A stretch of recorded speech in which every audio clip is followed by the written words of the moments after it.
আরব বিশ্ব আফ্রিকা মহাদেশের ঐতিহ্যবাহী এই উৎসবে এবছর প্রদর্শিত হয়েছে 4টি বাংলা চলচ্চিত্র।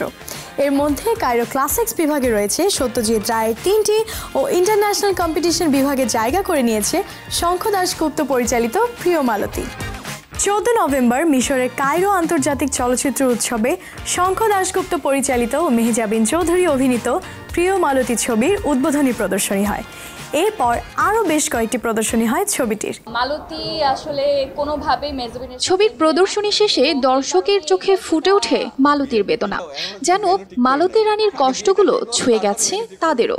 মেহজাবিন চৌধুরীর অভিনয়ের ভূয়সী প্রশংসাও করেন অনেকে। ভিনদেশি দর্শক থেকে শুরু করে প্রবাসী বাংলাদেশি মালতী যেন সবার পরিচিত। এই চলচ্চিত্রে এক অন্তঃসত্ত্বা নারীর চরিত্রে অভিনয় করেছেন মেহজাবিন। এখনও ছবির গল্পের ব্যাপারে কোনো আঁচ এর নির্মাতা, শিল্পী ও প্রযোজক কেউই দিতে নারাজ। তবে যাদেরই সৌভাগ্য হয়েছে কায়রো উৎসবে বসে প্রিয় মালতী ছবি দেখার, তাদেরই বয়ান ছিল অদ্ভুত মায়া, বিষাদ আর অস্থির বাস্তবতার মোড়কে জড়ানো এই ছবি তুলে ধরে সেই সময়ের চিত্র। মালতী হয়ে ওঠে সেই সময়ের প্রতিনিধি। মালতীর প্রতিটি বেদনাই যেন সুনিপুণভাবে ছুঁয়ে গেছে ভিনদেশি সিনেমা প্রেমীদের।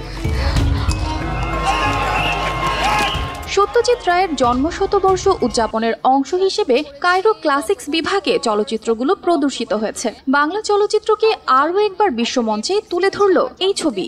ইন্টারন্যাশনাল ফিল্ম ফেস্টিভ্যাল ইন্ডিয়ার 55তম আসরে ফ্রেম পার সেকেন্ড ও চরকির সহ প্রযোজনার এই ছবি সিনেমা অব দ্য ওয়ার্ল্ড বিভাগে লড়াই করছে। কায়রো গোয়ার পর প্রিয় মালতী বাংলা চলচ্চিত্রকে আরও কতটা বড় পরিসরে তোলে এখন তাই দেখার অপেক্ষা।